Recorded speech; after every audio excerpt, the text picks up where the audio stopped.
الحمد لله نحمده ونستعينه ونستغفره ونعوذ بالله من شرور أنفسنا ومن سيئات أعمالنا من يهده الله فلا مضل له ومن يضلله فلا هادي له أشهد أن لا إله إلا الله وحده لا شريك له وأشهد أن سيدنا ونبينا ومولانا محمد اللهم صل على محمد وعلى آل محمد كما صليت على إبراهيم وعلى آل إبراهيم وبارك على محمد وعلى آل محمد كما باركت على إبراهيم وعلى آل إبراهيم في العالمين إنك حميد مجيد صلى الله عليه وآله وأزواجه وذرياته وأصحابه وأهل بيته أجمعين وأوصيكم عباد الله وإياي أولا بتقوى الله فإن التقوى رأس الأمور أما بعد فقد قال الله تبارك وتعالى في كلامه العزيز أعوذ بالله من الشيطان الرجيم بسم الله الرحمن الرحيم ويل للمطففين الذين إذا اكتالوا على الناس يستوفون وإذا كالوهم أو وزنوهم يخسرون ألا يظن أولئك أنهم مبعوثون ليوم عظيم. صدق الله العظيم. அளவற்ற அருளாளன் நிகரற்ற அன்பாளன் ஏக நாயன் அல்லாஹ் ஒருவனுக்கு புகழ் அனைத்தும் அல்ஹம்துலில்லாஹ். அந்த அல்லாஹ்வை போற்றுகின்றேன், புகழுகின்றேன். அந்த அல்லாஹ்வுடைய உயரிய பெயர் நாம் கூறுகின்ற சுபா பிரசங்கத்தை ஆரம்பம் செய்கிறேன். ஸலாத்தும் ஸலாமும் என் உயிரின் மேலான கண்மணி நாயகன் முஹம்மது முஸ்தபா ஸல்லல்லாஹு அலைஹி வஸல்லம் அன்னவர் மீதும் அன்னாரின் அடிச்சுவடுகளை அணுவளவு பிசகாது தமது வாழ்விலை பின்பற்றி வெற்றிகளை கண்ட அருமை சஹாபாக்கள், தாபிஊன்கள், தபஉ தாபிஈன்கள், முஸ்லிமான முஃமினான ஆண்கள் பெண்கள் யாவர் மீதும் அல்லாஹ்வுடைய சாந்தியும் சமாதானமும் என்றென்றும் உண்டாவதாக. அல்லாஹ்வினுடைய கடமையை நிறைவேற்றுவதற்காக அல்லாஹ் விரும்பக்கூடிய இடமாகிய அவனது மாளிகையிலே நல்லதை கேட்போம், அதன்படி நடப்போம், அதன்பால் அழைப்போம், அதனூடாக நாளைய மறுமையிலே உயர்த்திய சுவர்க்கமாகிய ஜன்னத்துல் ஃபிர்தௌஸிலே கூடியிருப்போம் என்ற எண்ணத்தை உள்ளத்திலே ஆழமாக வைத்து அல்லாஹ்வுடைய மஸ்ஜிதிலே வந்து அமர்ந்திருக்கக்கூடிய அல்லாஹ்வின் நல்லடியார்களே, வல்லவர்களே, நல்லவர்களே, வரையறைக்கு நண்பர்களே, அல்லாஹ்வை எல்லா சந்தர்ப்பங்களிலும் பயந்து கொள்ளுமாறு பள்ளிக்கு உள்ளே இருக்கின்ற போதும் வெளியிலே இருக்கின்ற போதும் தனிமையிலே இருக்கின்ற போதும் கூட்டாக இருக்கின்ற போதும் இரவிலும் பகலிலும் இரகசியமாகவும் பரகசியமாகவும் அறிமுகமானவருக்கு மத்தியிலும் அறிமுகம் இல்லாதவருக்கு மத்தியிலும் செழிப்பாக சந்தோஷமாக இருக்கின்ற கட்டங்களிலும் சோர்வான சங்கடமான சோதனையான கட்டங்களிலும் எல்லா சந்தர்ப்பங்களும் அல்லாஹ் எங்களில் பார்த்து கொண்டிருக்கிறான் என்ற சிந்தனையோடு எங்களுடைய ஒவ்வொரு செகண்டையும் ஒவ்வொரு நிமிடத்தையும் நகர்த்துமாறி எனக்கும் உங்களுக்கும் வசியத் என்கிறேன். எனவே என்னுடைய சக்திக்குட்பட்டவாறு அந்த அல்லாஹ்வை பயந்து வாழ்ந்த நாளைய மறுமையினாலே அல்லாஹ் அந்த உயரிய முத்தகீனுடைய கூட்டத்திலே எம்மை சேர்த்து எமக்கு இறைவன் அருள் புரிவானான். அன்பான அல்லாஹ்வின் நல்லடியார்களே, பேரன்புமிக்க சகோதரிகளே, இந்த உலகத்திலே வாழக்கூடிய முஸ்லீம்கள், முஃமின்கள், புனிதமானவர்கள், கண்ணியமானவர்கள், முஸ்லீம்களை அல்லாஹ் கண்ணியமானவர்களாக மரியாதைக்குரியவர்களாக அந்த உலகத்தை அல்லாஹ் ஆக்கியிருக்கிறார். எனவே முஸ்லிம்கள் எப்படி கண்ணியமானவர்களோ, மீன்கள் எப்படி கண்ணியமானவர்களோ, அதே போன்று அவர்கள் செய்யக்கூடிய எல்லா விடயங்களும் புனிதமானவை, அவைகள் கண்ணியமானவையாக இருக்க வேண்டும். அந்த வகையிலே ஒரு முஸ்லிம் இந்த உலகத்திலே தொழில் துறவு செய்வது என்பது ஒரு மனிதனுடைய வாழ்விலே இன்றியமையாத ஒன்றாக இருக்கிறது. தொழில் செய்வது என்பது இழிவு கிடையாது. தொழில் இல்லாது பிறர் உழைப்பிலே அல்லது யாசகத்திலே வாழ்வதுதான் இழிவாக கேவலமான ஒரு வேலையாக இருக்கிறது. கண்ணியமான அல்லாஹ்வின் நல்லடியார்களே, இந்த உலகுக்கு நேர்வழி காட்ட வந்த நபிமார்கள் ஏதோ ஒரு வகையிலே அவருடைய முயற்சிக்கு ஏற்ப அவர்கள் தொழில் செய்து வாழ்ந்திருக்கிறார்கள். ஹஜ்ரத் ஆதம் அலைஹிஸ்ஸலாம் அவர்களுக்கு எங்கள் தலைவர் பெருமானார் ஸல்லல்லாஹு அலைஹி வஸல்லம் வாழ்க்கை வரைக்கும் எடுத்து பார்த்தால் எல்லா நபிமார்களும் ஏதோ ஒரு வகையிலே தொழில் செய்து வாழ்ந்திருக்கிறார்கள். எனவே அந்த தொழில் தூய்மையானதாக நபிமார்கள் அந்த தொழிலை அமைத்து எமக்கு வழிகாட்டியிருக்கிறார்கள். இன்னல்லாஹ தய்யிபுன் லா யக்பலு இல்லா தய்யிபா. நிச்சயமாக அல்லாஹ் தூய்மையானவன், தூய்மையை தவிர வேறொன்றையும் அல்லாஹ் கபூல் செய்ய மாட்டான். இன்னல்லாஹ ஜமீலுன் யுஹிப்புல் ஜமால். அல்லாஹ் நிச்சயமாக அல்லாஹ் அழகானவன், அவன் அழகை விரும்பக்கூடியவன். இன்னல்லாஹ யுஹிப்புத் தவ்வாபீன வ யுஹிப்புல் முத்தஹஹிரீன். மேலும் நிச்சயமாக அல்லாஹ் தௌபா செய்பவர்களையும் சுத்தமாக இருக்கின்றவர்களையும் தூய்மையானவர்கள் அல்லாஹ் விரும்புகிறார். அன்பான அல்லாஹ்வின் நல்லடியார்களே, எனவே ஒரு முஸ்லிம் என்ன விடயத்தை செய்தாலும் அது தூய்மையானதாக, அது நேர்மையானதாக, அது மற்றவர் மனதிலே நல்ல விடயங்களை ஏற்படுத்தக்கூடியதாக இருக்க வேண்டும். அன்பான அல்லாஹ்வின் நல்லடியார்களே, நபிமார்களுடைய வரலாறை புரட்டி பாருங்கள். ஹஜ்ரத் ஆதம் அலைஹிஸ்ஸலாம் அவர்கள் தொட்டு எங்கள் தலைவர் பெருமானார் ஸல்லல்லாஹு அலைஹி வஸல்லம் அவர்கள் வரைக்கும் தொழில் செய்திருக்கிறார்கள். ஹஜ்ரத் தாவூத் அலைஹிஸ்ஸலாம், ஹஜ்ரத் ஆதம் அலைஹிஸ்ஸலாம் இந்த உலகத்தில் விவசாயியா இருந்திருக்கிறார்கள். இதையும் தாண்டி ஹஜ்ரத் தாவூத் அலைஹிஸ்ஸலாம் அவர்கள் இரும்பு தொழில் செய்து வாழ்ந்திருக்கிறார்கள். ஹஜ்ரத் நூஹ் அலைஹிஸ்ஸலாம், ஹஜ்ரத் ஜக்கரியா அலைஹிஸ்ஸலாம் அவர்கள் தச்சராக இந்த உலகத்திலே வாழ்ந்திருக்கிறார், தச்சு தொழில் செய்து வாழ்ந்திருக்கிறார்கள். அதே போல ஹஜ்ரத் இத்ரீஸ் அலைஹிஸ்ஸலாம் அவர்கள் தையல்காராக இந்த உலகத்திலே வாழ்ந்திருக்கிறார். ஹஜ்ரத் மூசா அலைஹிஸ்ஸலாம் அவர்கள் இடையராக அவர்கள் ஒட்டகங்கள் ஆடு மேய்த்து இந்த உலகத்திலே வாழ்க்கையை நடத்திருக்கிறார்கள். எம் உயிர்வை மேலான எங்கள் தலைவர் பெருமானார் ஸல்லல்லாஹு அலைஹி வஸல்லம் அவர்கள் ஆடு மேய்த்திருக்கிறார்கள், வியாபாரம் செய்திருக்கிறார்கள்.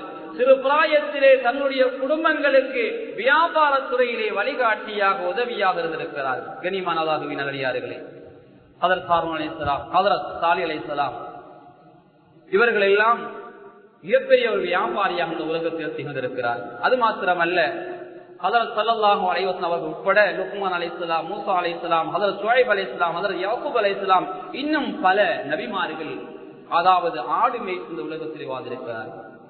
இப்ராஹிம் அலைஹிஸ்ஸலாம், ஹஜ்ரத் லூத் அலைஹிஸ்ஸலாம், யஸர் அலைஹிஸ்ஸலாம், ஹஜ்ரத் ஆதம் அலைஹிஸ்ஸலாம் போன்றவர்கள் மிகப்பெரிய விவசாயிகளாக இந்த உலகத்திலே அவர்கள் வாழ்ந்திருக்கிறார்கள். விவசாயம் செய்த உலகத்திலே அவர்கள் வாழ்ந்திருக்கிறார்கள். அன்பான அல்லாஹ்வின் நல்லடியார்களே, இதுவெல்லாம் எதை எமக்கு எடுத்து காட்டுகிறது? தொழில் என்பது மிக முக்கியமான ஒன்றாக இருக்கிறது. தொழில் என்பது மிக முக்கியமான ஒரு இபாதத் என்பதை நானும் நீங்கள் விளங்கிக் கொள்ள வேண்டும். ஹஜ்ரத் ஸல்லல்லாஹு அலைஹி வஸல்லம் வாழ்வை பிரட்டி பாருங்கள். நபிகள் நாயகம் ஸல்லல்லாஹு அலைஹி வஸல்லம் அவர்கள் சிறு பிராயம் முதல் பிறருக்கு சுமையை கொடுக்காமல் ஸல்லல்லாஹு அலைஹி வஸல்லம் அவர்கள் ஹலீமா ரலியல்லாஹு தஆலா அன்ஹா அவருடைய பராமரிப்பில் இருந்த காலத்தில் கூட அவர்களது ஆடுகளை மேய்ப்பதில் ஈடுபட்டு அவர்களுக்கு உதவியாக இருந்திருக்கிறார். அதுக்கு பிற்பட்ட காலங்களிலே சுருக்கமாக சொல்கின்றேன், நேரம் இடந்திராமையினால் சிறிய தந்தை அபூ தாலிப் பொறுப்பில் இருந்த காலம் எல்லாம் வர்த்தகத்திலே அவர்களுக்கு துணையாக உதவியாக இருந்திருக்கிறார். வாலிபத்தில் கூட ஹதீஜா ரலியல்லாஹு தஆலா அன்ஹா அவருடைய விவசாயம் உலக அளவிலே பிரகடனப்படுவதற்காக அவர்கள் அந்த வியாபார வர்த்தகத்திலே ஈடுபட்டு அவர்களுக்கு அதிகமான இலாபத்தை பெற்றுக் கொடுத்திருக்கிறார்கள்.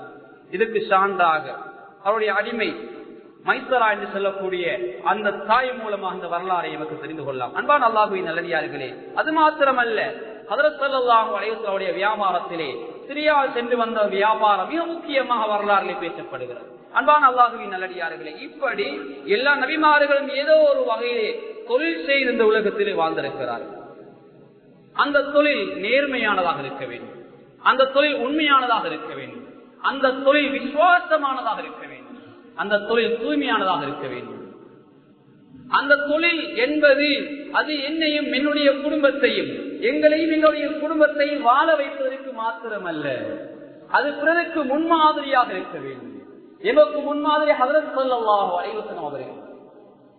ஹஜ்ரத் ஸல்லல்லாஹு அலைஹி வஸல்லம் அவர்களை முன்மாதிரியாக கொண்ட நானும் நீங்களும் இந்த உலகத்திலே வாழக்கூடிய இஸ்லாத்தை பற்றி தெரியாது, குர்ஆனை பற்றி தெரியாது, இந்த மார்க்கத்தை தெரியாதவர்களுக்கு நாம் அவர்களுக்கு முன்மாதிரியாக இருக்க வேண்டும். அது வியாபாரமாக இருக்கட்டும், கொடுக்கல் வாங்கலாக இருக்கட்டும், இன்னொரு என்னென்ன விடயங்களாக இருந்தாலும் அந்த எல்லா துறைகளிலும் நாம் முன்மாதிரியாக திகழ வேண்டும். கண்ணியமான அல்லாஹ்வின் நல்லடியார்களே, அல்லாஹ் விசாலமான இந்த பூமியை படைத்து மனிதனுக்கு பயனுள்ள அநேகமான வளங்களை கொண்டு நிரப்பியுள்ளார்.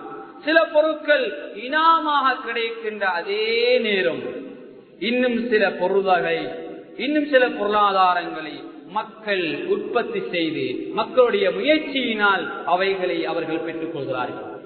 சிலர் உழைத்து வாழ்கிறார்கள். கண்ணியமானவர்களே, சிலர் அவருடைய சக்திக்கு உட்பட்ட மாறி ஏதோ ஒரு வகையிலே அவருடைய அந்த திறமையை வைத்து இந்த உலகத்திலே வாழ்கிறார்கள்.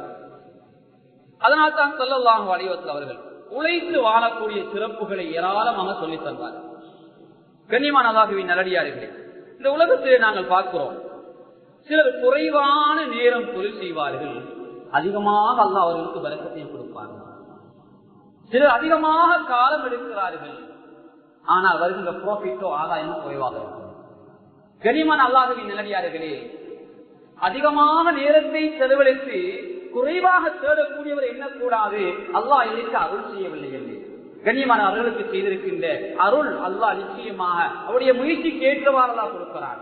இன்னும் சிலர் குறைவாக முயற்சி எடுப்பார்கள், ஒரு கோல் தான் பண்ணுவார்கள். அல்லாஹ் தஆலா அந்த ஒரு கோலிலே பல லட்சம் ரூபாய் அவருக்கு லாபமாக கொடுக்கிறார்.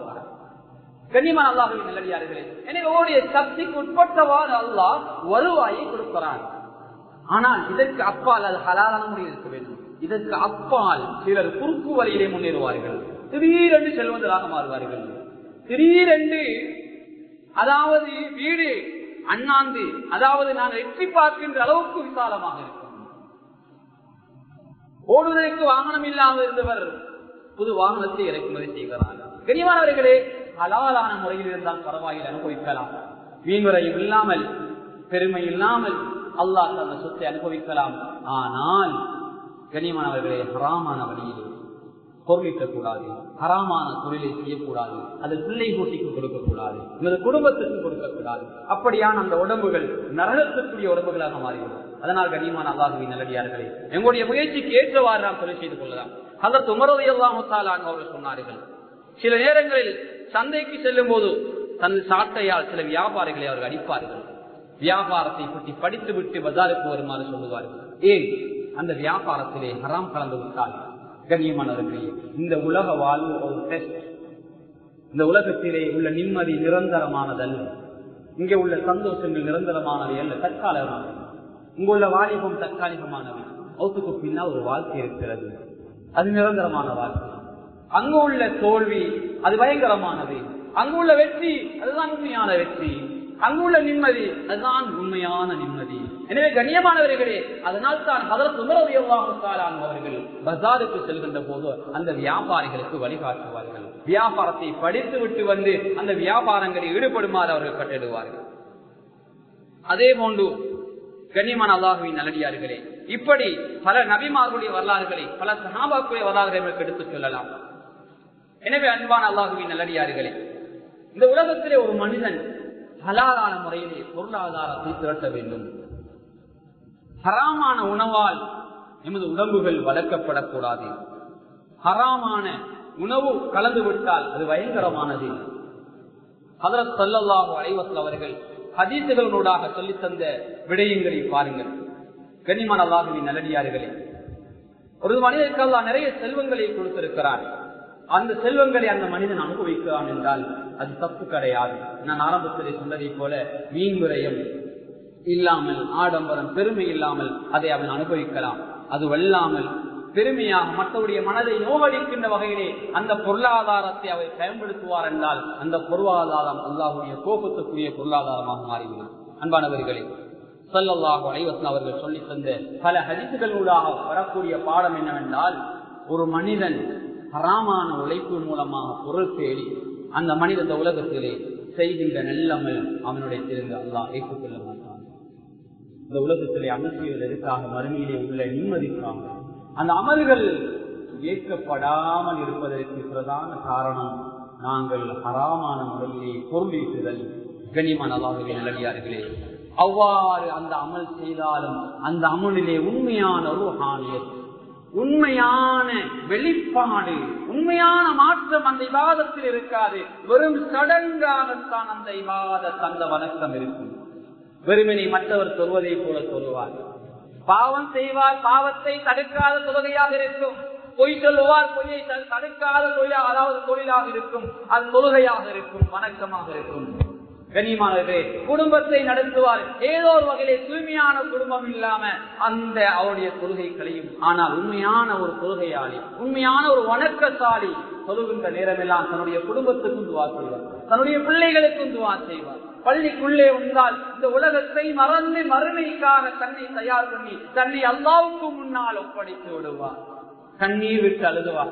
கண்ணியமானவர்களே, இப்படி நேர்மையான முறையிலே வியாபாரம் பண்ணுகின்ற ஒருவருடைய தொழுகை அவருக்கு ஒரு தௌபாவாக, அவருக்கு ஒரு முன்மாதிரியாக இருக்கும். அதே போன்று நற்செயல்கள் ஏற்றுக்கொள்ளப்பட மாட்டார். எவ்வளவுதான் வணக்கம் செய்தால் ஒரு மனிதன் ஹராமான முறையில் பொருள் ஈட்டினால் கண்ணியமான வணக்கம் ஏற்றுக்கொள்ளப்பட மாட்டார். கண்ணியமானவர்களே, அது மாத்திரமல்ல, அந்த ஹராமான பொருளாதாரத்தால் வளர்க்கப்பட்ட உடம்பு இருக்குதே, அது நரகத்துக்குரியதாக மாறிவிடுகிறது. ஹதீஸுடைய தெளிவான கருத்து.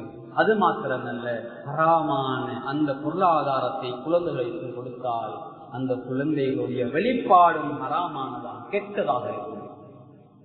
கண்ணியமானவர்களை, மதுபானம் குடிக்கொண்ட ஒருவருடைய நாவால் கலிமா வருமா, திக்ரு வருமா, திகுப்பார் வருமா, அவர் ஏதோ ஒன்றைத்தான் உரை கொண்டிருப்பார்.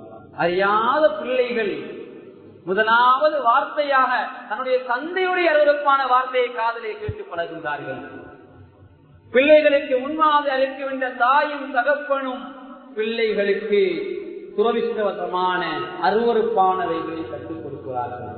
இந்த உலகத்திலே முதல் முன்மாதிரி குழந்தைகளுக்கு மொண்டசூரியில உள்ள டீச்சர் கிடையாது, மக்தபில குர்ஆன் மதரசாவில் உள்ள முஅல்லிம் கிடையாது, பாடசாலையில் உள்ள ஆசிரியர் கிடையாது. முதலாவது முன்மாதிரி குழந்தைகளுக்கு தாய் தான்.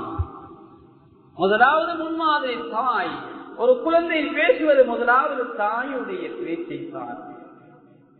முதலாவது பிள்ளை அழைப்பது தாயை தான். அது உம்மி என்று அழைக்கலாம், அல்லது உம்மா என்று அழைக்கலாம், அல்லது வேறு வார்த்தையினால் அழைக்கலாம். அன்பான அல்லாஹ்வின் நல்லடியார்களே, அடுத்ததாக முன்மாதிரி தகப்பன், பெற்றோர், இந்த பிள்ளைகள். கண்ணியமானவர்கள், எப்படி முன்மாதிரியாக நாம் செய்யப்பட்டுக் கொள்ள வேண்டும், பிள்ளைகளுக்கு நல்லதை சொல்லிக் கொடுக்க வேண்டும், அது எங்களுடைய பொறுப்பாக இருக்கிறது. கண்ணியமான அல்லாஹ்வின் நல்லடியார்களே, எனவே நாளைய கியாமத்துடைய நாளையில் அல்லாஹ் பல கேள்விகளை கேட்கிறான். அதுல மிக முக்கியமான ஒரு கேள்வி எது தெரியுமா?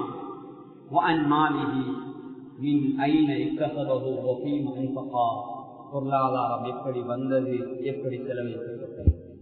இது இரண்டும் ஹலாலாக இருக்கிறது. சிலருடைய பொருளாதாரம் ஹலால், இன்கம் ஹலால், தேடுகின்றது 100க்கு 100 ஹலால், ஆனால் செலவழிக்கின்ற விதம் ஹராமாக இருக்கிறது.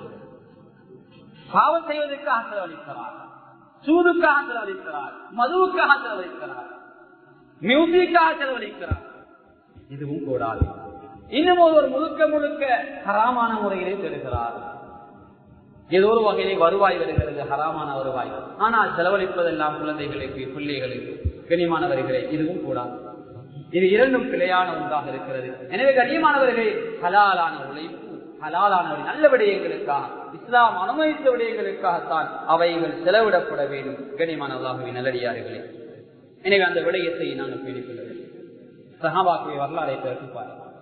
சஹாபாக்கள் தன்னுடைய பெண் மக்களை, தன்னுடைய பெண் மக்கள், தங்களுடைய குழந்தைகளை, தன்னுடைய கணவன்மாரை தொழிலுக்கு அனுப்புகின்ற போது ஒவ்வொரு நாளும் வீட்டில இருந்து தன்னுடைய தோட்டத்திலிருந்து அவர் பிரியாவிடையாகின்ற போது சொல்லுகின்ற வார்த்தை எது தெரியுமா?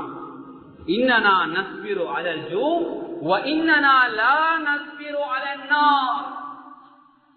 தொழிலுக்கு போகிறீர்களா? போய் வாங்க, சந்தோஷம். ஹலாலை கொண்டு வாருங்கள். ஹலால் கிடைக்கவில்லையா? ஹராத்தோடு திரும்பி விடாதீர்கள். ஒன்றுமே இல்லாமல் வெறும் கையோடு வந்தால் இந்த உடம்பு பசியை தாங்கிக் கொள்ளும். இந்த உலகத்திலே பசியோடு காலத்தை கழிப்போம். நீங்கள் ஹராத்தை கொண்டு வந்து இந்த உடம்பை நரகத்துக்கு கொடுத்து விடாதீர்கள். ஒவ்வொரு தாய்மாரும் சொல்லக்கூடிய புத்திமதி. இன்றைக்கு எந்த வீட்டில் இந்த புத்திமதி நடக்குது? எந்த தாய் தன்னுடைய பிள்ளைக்கு இப்படி புத்திமதி சொல்கிறார்? பிள்ளை ஒரு பணத்தை கொண்டு வந்து விட்டால் எங்கிருந்து வந்தது, எப்படி வந்தது, மகன் யாரு தந்தது என்று கேட்கிறோமா? அல்லது கணவன் திடீரென முன்னேறுகிறார், உடமையாக 2000 ரூபாய், 5000 ரூபாய், 10,000 ரூபாய் சேமித்து வர கணவன் திடீரென்று 1 லட்சம் பணத்தை எடுத்துக் கொண்டு வருகிறார், எங்கிருந்து வந்தது? கண்ணியமானவர்களே, கேள்வி கேட்பது கடமை.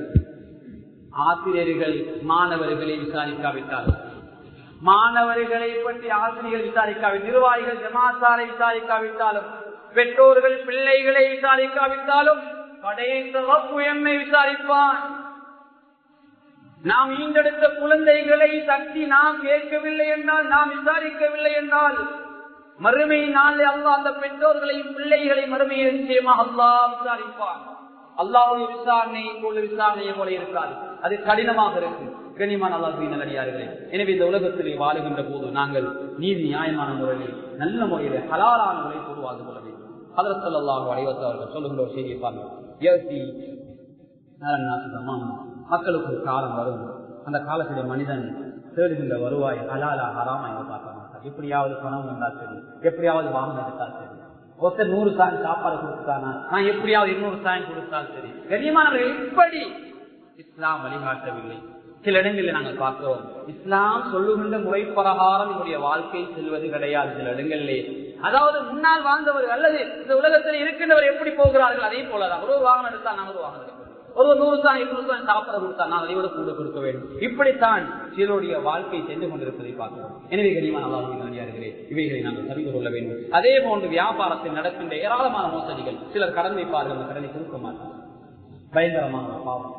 ஹஜ்ரத் ஸல்லல்லாஹு அலைஹி வஸல்லம் ஜனாஸா தொழுவிக்காமல் பின்வாங்கிய ஒரு பாவம், கடன் வைத்து விட்டு கொடுக்காமல் மரணித்து விடுவது. அதை குடும்ப உறுப்பினர்கள் கட்டாயமாக அந்த கடத்தை பிடித்து விடுவது. கனிமன் அல்லாஹ் கடன் இருக்கிறதே ஒரு மனிதனுடைய தூக்க திரைகளை கெடுத்து விடுகிறது, நிம்மதியை கெடுத்து விடுகிறது. எத்தனையோ கடனாளிகளை பார்க்கிறோம், அவருடைய பிசினஸ் பெரிதாக இருக்கின்ற போது அவர்கள் கொடுக்கல் வாங்கல் பெரிதாக இருக்கும். அவைகளை நாங்கள் குறித்து வைத்துக் கொள்ள வேண்டும். சிலர் மௌத்தாகுவார்கள், கொடுக்கல் வாங்கல் தெரியாது. இதாவில் இருக்கின்ற மனைவிக்கு சிரமம். கண்ணியமானதாக கொடுக்கல் வாங்கல் மிக நேர்மையானதாக இருக்க வேண்டும். முன்னால் வாழ்ந்த ஒரு சமூகம் இருந்தது, எவ்வளவு நாணயமாக அந்த உலகத்தில் வாழ்ந்திருக்கிறார். இலங்கை தீபகத்தில் இஸ்லாம் வேகமாக பரவுவதற்கு, குறுகிய ஒரு காலத்துக்குள்ள இஸ்லாம் வேகமாக பரவுவதற்கு முன்னால் வாழ்ந்த சீதேவிகள் முன்னோர்கள் நடந்து கொண்ட நேர்மைதான். வங்கியிலே பணத்தை வைத்து பாதுகாப்பதை விட இந்த முஸ்லிம் சமூகத்திலே கொடுத்தால் பாதுகாக்கலாம் என்று முஸ்லிம் சமூகத்திலே அந்த பணங்களை கொடுத்தார்கள், நகைகளை கொடுத்தார்கள். அவர் அப்படியே அந்த வெள்ள புடவைகளை சுற்றி பாதுகாப்பாக வைப்பார்கள். எப்போது தேவையோ அப்போது கொடுப்பார்கள். கனிமான வாக்கு நல்லடியா இருக்கிறார். இப்படி நாங்கள் நல்ல முறையை நடந்து கொள்ள வேண்டும். அடுத்து பொய் சத்தியம் செய்வது. கனிமானவர்களே, சத்தியம் செய்வது, சத்தியம் செய்து வியாபாரம் முடியாது. ஒரு மனிதன் பொய் சத்தியம் அல்ல, சும்மா சத்தியம் பண்ணுகிற நல்ல பொருள் நல்லா பாவிக்கலாம், போன கிழமை வந்து பொருள் என்று சொல்லி சத்தியம் பண்ணுகிறார். கனிமானவர்களே, ஸல்லல்லாஹு அலைஹி வஸல்லம் வியாபாரத்தில் சத்தியம் என்றது இருக்குதே, ஸல்லல்லாஹு வியாபார பொருளை விற்க வைக்கும், ஆனால் வரக்கத்தை எடுத்து விடும். பொய் சத்தியம் அல்ல, உண்மையைத்தான் சொல்கிறார், ஆனால் அதை சத்தியம் பண்ணக்கூடாது. சத்தியம் பண்ணி வியாபாரம் பண்ணக்கூடாது. வெறுமனே பேசலாம், இந்த பொருள் என்ன விலைக்கு வந்தது, உங்களுக்கு விரும்பினால் எடுக்கலாம் என்று நாங்கள் வியாபாரம் செய்யலாம். மாறாக சத்தியத்தை இந்த வியாபாரத்தில் கலந்துவிடக்கூடாது. அதையும் தாண்டி சத்தியமே பண்ணக்கூடாது என்றால், உண்மையான சத்தியமே பண்ணக்கூடாது என்றால் பொய் சத்தியம் பண்ணுவதை சொல்லுவாவே. கண்ணியமானவர்களே, பொய் சத்தியம் பண்ணி வியாபாரம் பண்ணுவது கண்ணியமானவர்கள் பயங்கரமானது. எந்த ஒரு முஃமினும் பொய் சத்தியம் பண்ண மாட்டான் என்ற ஹதீஸில் எச்சரிக்கையாக வந்திருக்கிறது. கண்ணியமானவர்களே, இன்னும் ஒரு விடயம் இருக்கிறது. சமூகத்தில் ஒரு காணியை 50 லட்சத்துக்கு பேசியிருக்கார். பேச்சுவார்த்தையை முடிந்திருக்கும், எழுத்தளவிலே பேச்சுவார்த்தையை முடிந்திருக்காது. இது ஏதோ ஒரு வகையிலே அங்கு மீது பேச்சு பரவுகின்ற போது இன்னும் ஒருவர் சொல்கிறார், அந்த காணிக்கு நான் 60 லட்சம் தருகிறேன். கண்ணியமானவர்களே, அதற்கு பின்னால் இவர் காணி எடுப்பதற்கு கேட்பதல்ல, இவரது காணியை விலையை கூட்டி விற்பதற்காக கேட்கிறார். இப்படி சில வேளை இந்த காணிகளுக்கு விலையை கூட்டி சாதாரணமான ஒரு காணி 20-30 லட்சத்தில் இருக்கக்கூடிய ஒரு காணியுடைய விலையை சில புரோக்கர்மார், சில தரகர்கள் அதை அதிக விலைக்கு கொடுப்பதற்குரிய ஏற்பாடுகளை படுகிறார்கள். இதுவும் இஸ்லாத்திலே தடை செய்யப்பட்ட பாவமான ஒரு விடயமாகும். கனிமான அல்லாஹ், இந்த வழியில் நாங்கள் நேர்மையானவர்களே இந்த நல்ல முறை நடந்து கொள்ள வேண்டும். அடுத்தது அளவுகளை மோசிச்சு அல்லாஹ் தஆலா குர்ஆனில் சொல்கிறான், வயலுல் லில் முத்தஃபிஃபீன் அல்லதீன இதா காலு அலன் நாஸி யஸ்தௌஃபூன் வ இதா காலுஹும் அவ் வஸனுஹும் யுக்ஸிரூன். அதாவது அளவுகளை மோசடி செய்யக்கூடிய கேடுதான். அவர்கள் அளந்து நெருத்து எடுக்கின்ற போது என்ன செய்வார்கள்? நல்ல முறையிலே குறைவு வராமல் எடுத்துக் கொள்வார்கள். ஆனால் அளந்து நிறுத்து கொடுக்கின்ற போது மக்களுக்கு குறைத்து நஷ்டப்படுத்தி கொடுத்திருவார்கள். அல்லாஹ் அந்த குர்ஆனுடைய ஆயத்தை கேட்கிறான், மறுமை நாளில் இவர்கள் கொண்டு வரப்பட மாட்டார்கள், அந்த மகத்தான ஒரு நாளிலே இவர்கள் விசாரிக்கப்பட மாட்டார்கள், கொண்டு வரப்பட மாட்டார்கள் என்ன சொன்னார்கள் இருக்கிறார். கனிமானவர்களை மறுமையை பயந்து எங்களுடைய எல்லா விடயங்களையும் நாங்கள் அமைத்துக் கொள்ள வேண்டும். அடுத்து பொருள்களை வியாபாரம் பண்ணுவோம், இடையே கூட்டுவதற்காக பொருட்களிலே தண்ணீர் அல்லது மாவு இதர பொருட்களை சேர்த்தல் இது இஸ்லாத்திலே தடை செய்யப்பட்ட ஒன்றாக இருக்கிறது. கனிமானவர்களே, இவைகளுக்கு ஏராளமான உதாரணம் இருக்கின்றது. நேரம் போதாமை நான் சொல்லவில்லை. அதே போன்று அபாரிக்கப்பட்டு திருடப்பட்ட பொருட்கள் எங்களுக்கு விளங்குகிறது. ஒருவர் திருடின பொருளை கொண்டு வருகிறார். அப்படி தெரிந்து கொண்டு யாராவது விதத்தில் வியாபாரம் பண்ணினால் அதுவும் நாம் தடை செய்திருக்கிறது. ஆமாம், அப்படி இருந்தால் அவர்களுக்கு நீங்கள் சமூகத்திலே முன்னுரிமை கொடுக்காமல் அந்த பொருளை 4 வியாபாரத்திலே போகிறார், 4 வியாபாரி பொருளை எடுக்காமல் விடுங்கள். அந்த திருடல் திருந்துவதற்கு உங்களுடைய நீங்கள் எடுக்காமல் விட்டது உங்களுடைய அந்த நேர்மை நிச்சயமாக அவரை ஒரு காலம் திருத்தும். அப்படி இல்லை என்றால் அப்படி நீங்க எடுத்துக்கொண்டு போவோம் என்றால் நிச்சயமாக அந்த பொருளாதாரம் உங்களுடைய வரக்கத்தையும் எடுத்து விடுங்க கனிமானவர்களே. அதே போன்று இன்னும் ஒரு செய்தியை பாருங்கள். ஹஜ்ரத் ஸல்லல்லாஹு அலைஹி வஸல்லம் காலத்திலே ஸல்லல்லாஹு அலைஹி வஸல்லம் ஒரு செய்தி, ஒரு மனிதன் என்ன செய்கிறார்? ஒரு ஆடை வாங்குகின்றான். அந்த ஆடை தூய்மையான ஆடைதான், அவர் ஹலாலான முறையிலே உழைத்து வாங்கிய ஆடை. 9 திருகங்கள் 99% நல்ல முறையிலே அவர் சம்பாதித்து வாங்கிய பொருளாதாரம் 90%, இன்னும் 10% ஹராம், ஒரு திருகம் ஹராம் கலந்திருக்கிறது. கனிமானவர்களே, அப்போதும் அவருடைய அமலை அல்லாஹ் ஏற்றுக்கொள்ள மாட்டான் என்ற செய்தியை ஸல்லல்லாஹு அலைஹி வஸல்லம். கனிமானவர்களே, நாம் ஹஜ் செய்திருப்போம், உம்ரா செய்திருப்போம், சதக்கா ஜகாத்து கொடுத்திருப்போம், இதைகள் நாம் ஏற்றுக்கொள்ளப்படாமல் இருப்பதற்கு அது ஒரு காரணமாக. எனவே கண்ணியமானவர்களே, இந்த விடயங்களை கவனத்தில் எடுத்துக் கொள்ளுங்கள். அது மாத்திரமல்ல, இன்னும் ஒரு செய்தியை பாருங்கள். எங்களுடைய பொருளாதாரத்தை பாதுகாக்க இஸ்லாம் தந்திருக்கின்ற மிக முக்கியமான வழிகள் 2 இருக்கிறது. பாதுகாப்பு இன்சூரன்ஸ் இஸ்லாம் சொல்லித்தர 2 தான். ஒன்று சதக்கா ஜகாத். எங்கட பொருளாதாரம் அடுத்த பரம்பரைக்கு போய் சேர வேண்டுமா?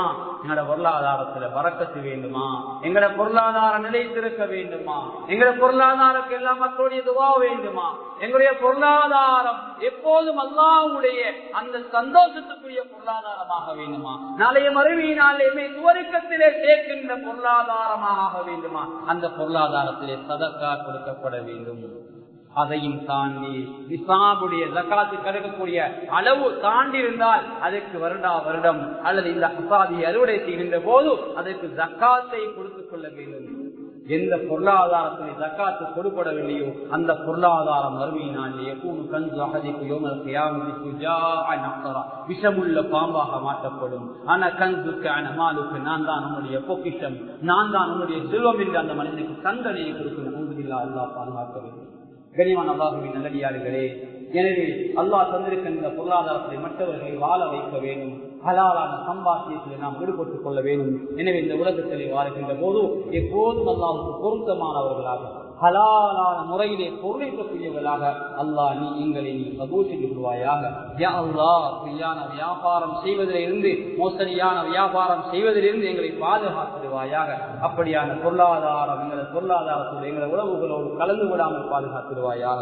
யா அல்லாஹ், நாங்கள் தேடுகின்ற வருவாய் எப்போதும் ஹலாலான ஆக்கி தந்துடுவாயாக. எங்கள் செலவீனங்களையும் ஹலாலான ஆக்கி தந்துடுவாயாக. யா அல்லாஹ், மறுமையினால் அந்த செலவுகளை கொண்டு அந்த தர்மங்களை கொண்டு எங்களுக்கு ஏறிய அந்தஸ்து தந்துடுவாயாக. நாளை மறுமையினால் பாபு சதகா வாழ எங்களை நீ வெல்கம் பண்ணிடுவாயாக. மறுமை வாழ்வ நிம்மதியான வாழ்வாக்கி தந்துடுவாயாக. யா அல்லாஹ், நல்ல முடிவை எமக்கு தந்துடுவாயாக. யா அல்லாஹ், நம்முடைய பொருளாதாரம் நம்முடைய கோபத்துக்குரிய பொருளாதாரம் ஆக்கிறாரையா உன்னுடைய அன்புக்குரிய பொருளாதாரமாக்கிடுவாயாக. எளிய மக்களை வாழ வைத்த பொருளாதாரமாக்கிடுவாயாக. ஏனைய மக்களுடைய துவாவை பெற்ற பொருளாதாரமாக்கிறார். கல்விகளுக்கும் மார்க்கத்துக்கும் இன்னொரு நல்ல கர்மங்களுக்கு செலவழித்த பொருளாதாரமாக்கி தருவாயாக. யா அல்லாஹ் அந்த துவாவை தனித்துறை திருப்பியை கொண்டு ஏற்றுக்கொள்வாயாக, கபூல் செய்து கொள்வாயாக. ஆமீன் ஆமீன். வ ஆஃபிரு தஅவானா அனில் ஹம்துலில்லாஹி ரப்பில் ஆலமீன்.